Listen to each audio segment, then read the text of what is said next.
These are 4 behavior patterns that will kill any relationship.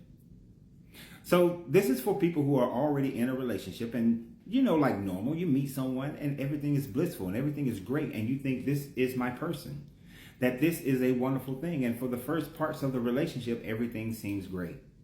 Many people like to call this the honeymoon phase. But then the reality starts to kick in. And the reality of this person may have become something that is on a downturn and you just say, we're going through a rough spot.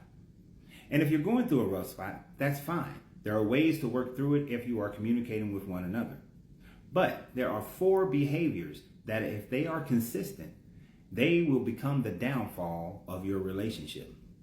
Number 1 is the inability to apologize. Sincerely apologize. If you are with someone and every time that there is an issue and the issue turns out that they are at fault, and this person does not have the ability to apologize for their mistake, or they give you an insincere apology and just want you to move on, then that over time will start to build up anxiety, build up frustration, and build up anguish between you and that person. I'll give you a personal example. So there was an event that I was supposed to participate in with a young lady. In order to do the event, we had to learn a dance. We had a dance instructor. The dance instructor on the first day was teaching us just the basic moves. And in teaching us those basic moves, we learned them for that day. Well, the next instruction came. And when the next instruction came, as we were going through a remedial of the previous instruction, the person claims that there was a spin move. You're supposed to spin me right here.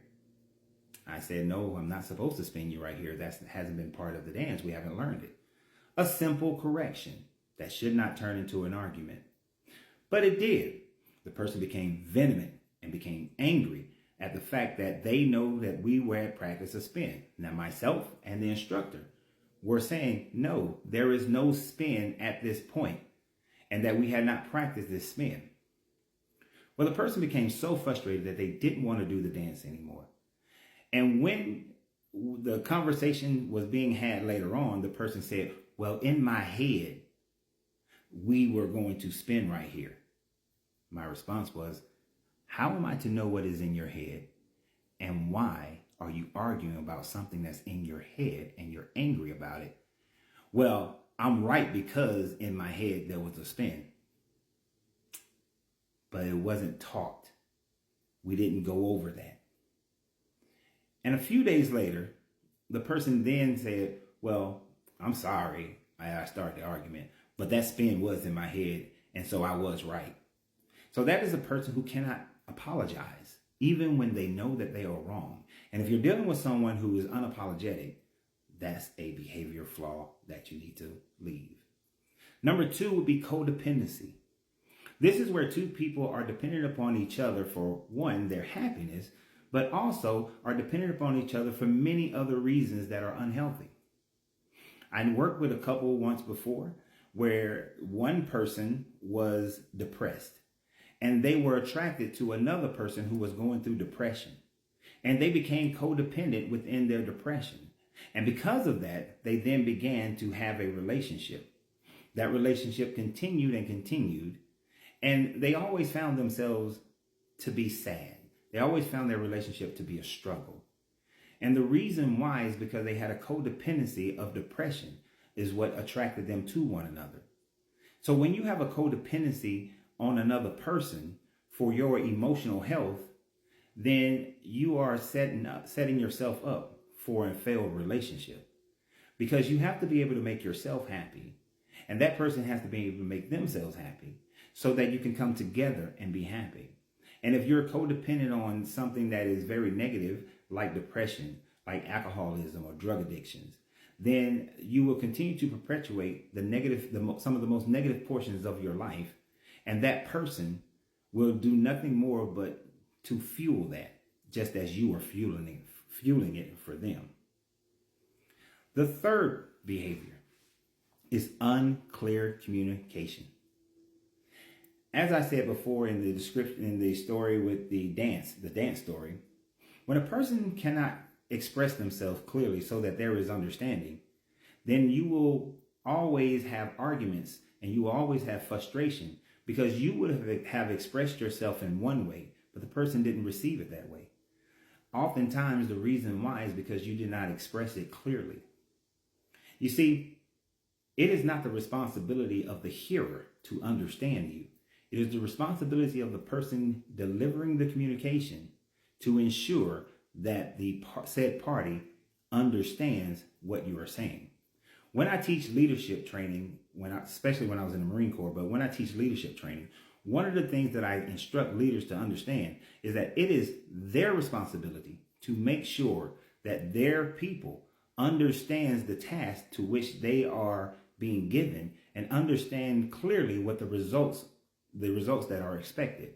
If this is not done, that unclear communication will disrupt the flow of accomplishing whatever the goal is.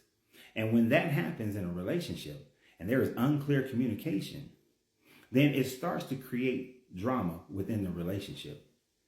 If a person communicates that, hey, I'm going out and I'm going out to do X, Y, and Z. But while they're out doing X, Y, and Z, they also do A, B, and C. Well, you do not clarify that you're going to do A, B, and C as well as X, Y, and Z. And therefore, as time goes by that you're departed from each other, you can create frustration with your mate because you were not clear in your instructions. If you instructed a person and said, can you take out the trash? But you don't specify a time frame for them to take out the trash because of a certain reason or need, and the person misses your time frame, you become upset. They don't listen to me. They don't do what I asked them to do. You didn't expressly say that this is something that needed to be done now or by this time frame.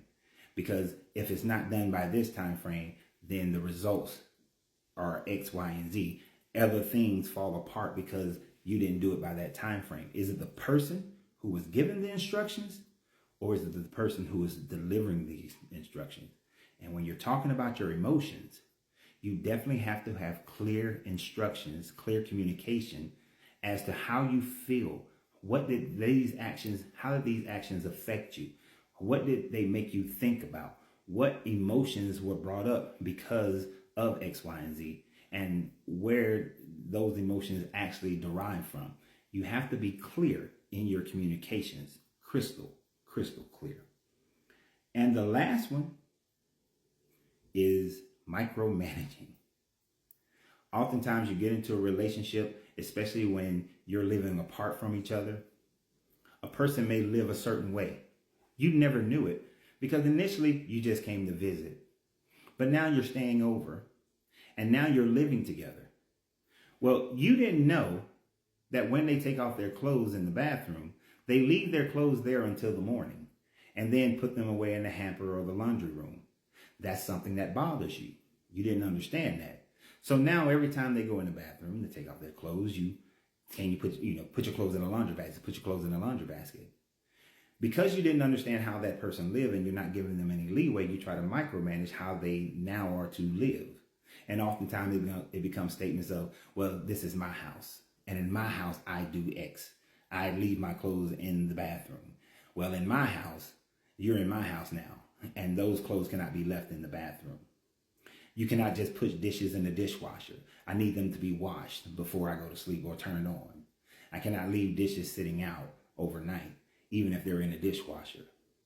I like to do my stretching and my yoga in the morning. Well, I like to do mine at night. So you need to do yours with me in the morning, or you need to do yours with me at night because I want to spend this time with you. When you begin to micromanage your partner's life, then your partner can feel controlled. Your partner can feel like, why am I in this relationship? Everything was good at first until you moved in together. And now both of you are living this lifestyle. And oftentimes one person tries to dominate how the other person's live. So these are conversations that you should have prior to ever moving in with someone or getting married or just cohabitating in any format. So those are 4 behaviors that can be destroying your relationship right now. And if you want to fix them, you have to be able to have open communication, clear communication so that you can gain understanding. And always remember to free yourself to be yourself, because your greatness is none.